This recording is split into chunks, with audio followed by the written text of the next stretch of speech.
It's not as bad as SummerSlam, but it's basically a beatdown where Cena gets his upper hand. It looks like Cena might potentially win, but then Brock Lesnar, F5, German suplex, put him in the submission hold, and he destroys him. And this is the point where, after the match, you see a broken Cena.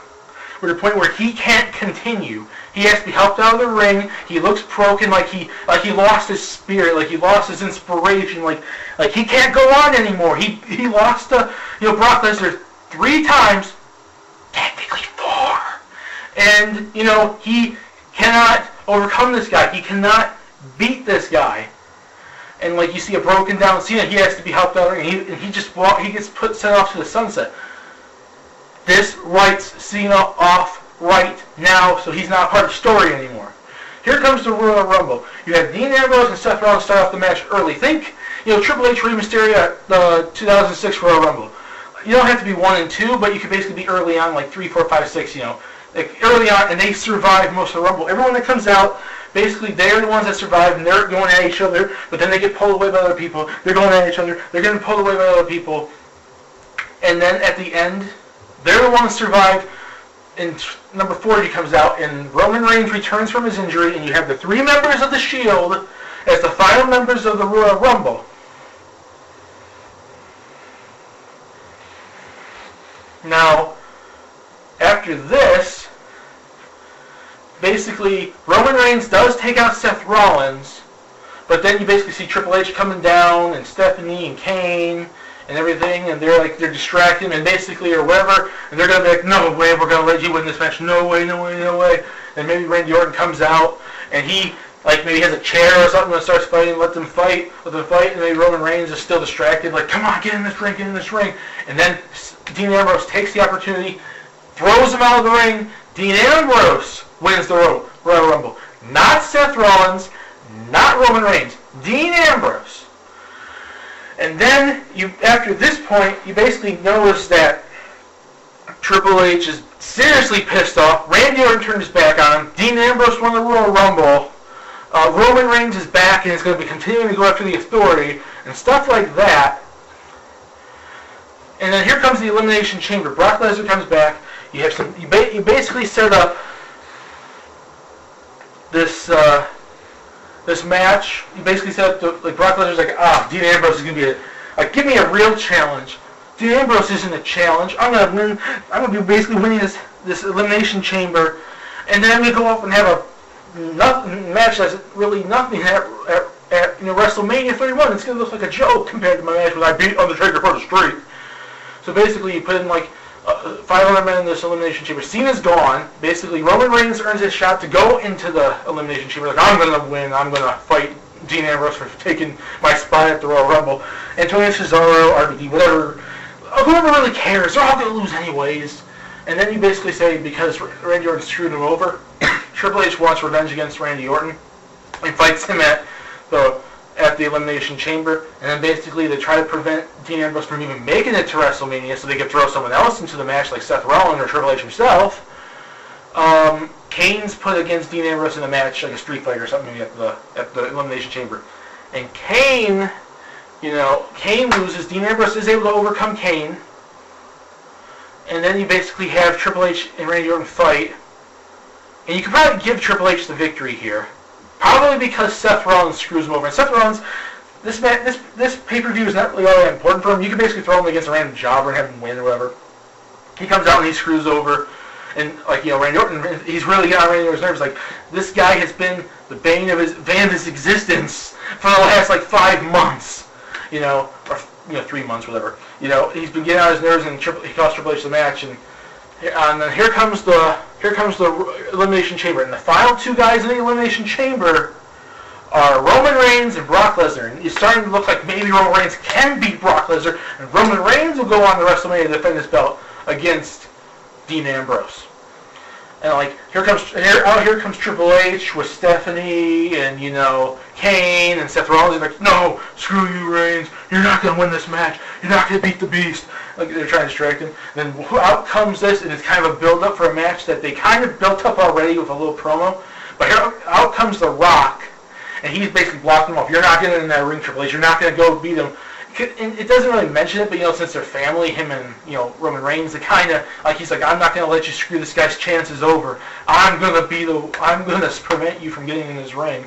And then Brock Lesnar does eventually overcome, because all this stuff outside the ring is kind of distracting Roman Reigns, and eventually Brock Lesnar overcomes him, F5s him, wins, retains the championship. And this is the build up to WrestleMania, the 4 major matches of WrestleMania. Seth Rollins is going after Randy Orton. Again, Seth Rollins is like, I'm going to beat you once and for all, Randy Orton. I'm going to take you out. I'm going to become the future of this company like you were the future in the past. Your time is done. Your time is over. And he goes and, okay, and in order to prove it to you, I'm going to put my money in the bank on the line against you. And then you basically have a money in the bank match one-on-one. Maybe you can put it for a ladder, I don't really know. Between Randy Orton and Seth Rollins. And then you have Dean Ambrose going after Brock Lesnar for the title. And you basically have Paul Heyman coming out making jokes about Dean Ambrose. That he's not as strong or as powerful. He won't be able to overcome the beast. He won't be able to do this. He won't be able to do that. And then you start maybe making, like, Dean Ambrose kind of starts seeing it. He's like, there's no way I can beat you power-wise. There's no way I can beat you this-wise. But I do have the craziness. I do have the heart. I do have all this. And he starts showing him. He starts going after, like, how he's going after Seth Rollins now with the weapons or whatever. You have them go after him. He basically starts going after Paul Heyman, and maybe he starts trying to take that to Brock Lesnar. And if Brock Lesnar starts kind of getting scared, he's like, whoa, I've never fought a guy like this before. I've never fought a guy that was this insane. He's taking weapons, breaking stuff down. Maybe he attacks the title. I don't know. He does all this crazy stuff, and you start seeing the awakening of an even more crazier Dean Ambrose. He basically has made his way. He basically overcame a few of his challenges, like Seth Rollins. I didn't really mention it early on, but basically they do have a rematch at Survivor Series, and that's where Dean Ambrose will ultimately beat, Seth Rollins and get, his revenge. But, he's, overcome all this, and he's like, I'm going for the title. I'm going to be the future of this company. I'm going to be the face. I'm going to beat you. Brock Lesnar, you may have overcome the streak. You may have overcome John Cena. You may have overcome Randy Orton. You may have overcome all these people in this Elimination Chamber, but you can't overcome me because I'm just too crazy for you. And you start showing that. And then you kind of build up to, The Rock versus Triple H, because Rock's like, I'm getting tired of your authority thing, Triple H. I'm going to go out there and beat your butt. And this is going to be a match for the years, because this is basically the awakening of a feud from the Attitude Era. You have them fight each other. But where does that leave Roman Reigns? You bring him back at the Royal Rumble. He doesn't win it. He doesn't win the Elimination Chamber. What does he have left? Well, this is where John Cena gets brought back into play. After the Royal Rumble, kind of built up to Elimination Chamber, and especially after on the road to WrestleMania, you basically have,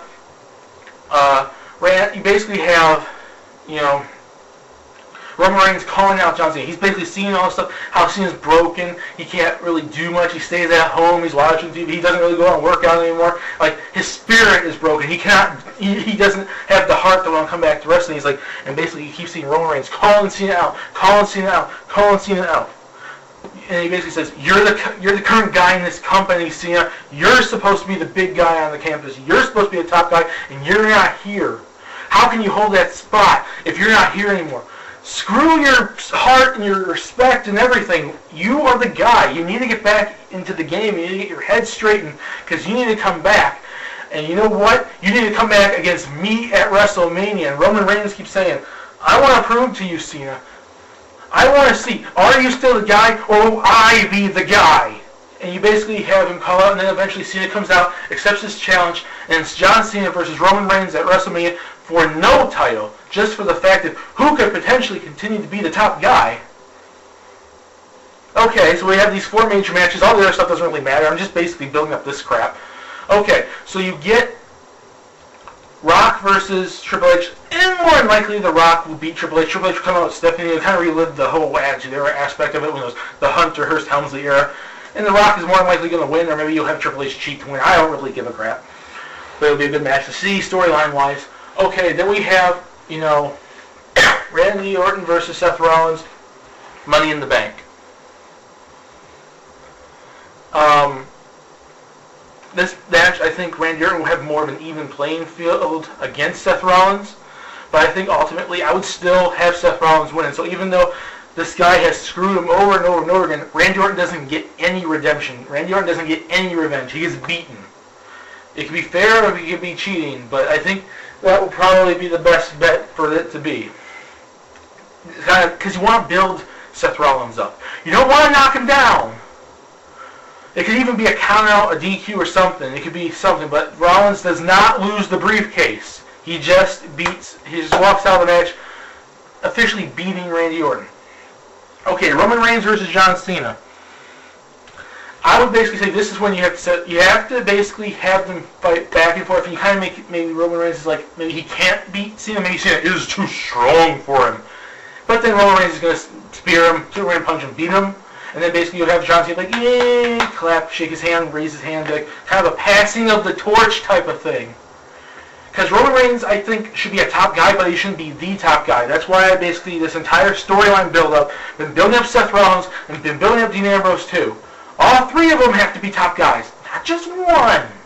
And then we get to Dean Ambrose versus like Brock Lesnar. It's still looked at that there's a big major disadvantage for Dean Ambrose because he doesn't have the size and the power and the dominating factor of, you know, Brock Lesnar. Brock Lesnar's looking tough at this point. He beat Undertaker for the streak a year earlier, breaking his streak.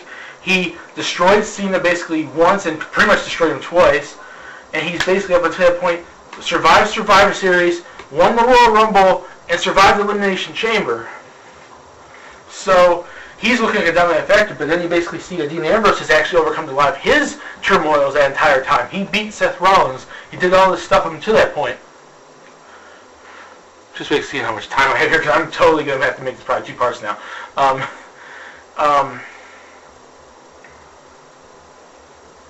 You basically set it up so it's the David versus Goliath match, but basically you kind of bring it because you can probably make this into a street fight or some sort of hardcore rules, which kind of makes it an even playing field too, even though Brock Lesnar could use that stuff too, so it doesn't really help so much. But it offers the craziness, and Dean Ambrose gets more crazier and crazier the entire match.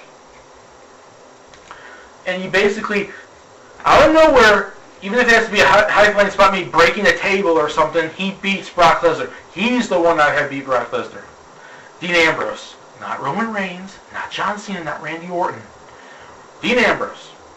And he's all like celebrating Brock Lesnar and Paul Heyman. Maybe he goes and like takes the belt and just bashes Paul Heyman down and like, yeah! And he's like celebrating with the title.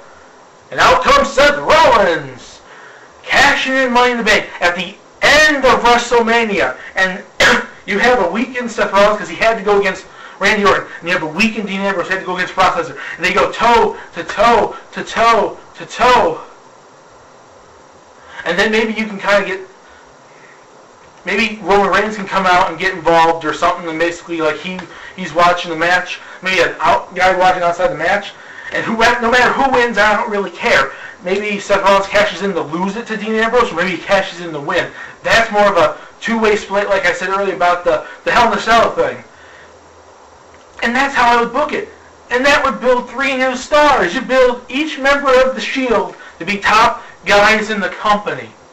And that's what you want to do. You want to build more than one guy. You can't have the top guy. You have to have top guys. You can't just have one guy leading the company. You have to have multiple ones.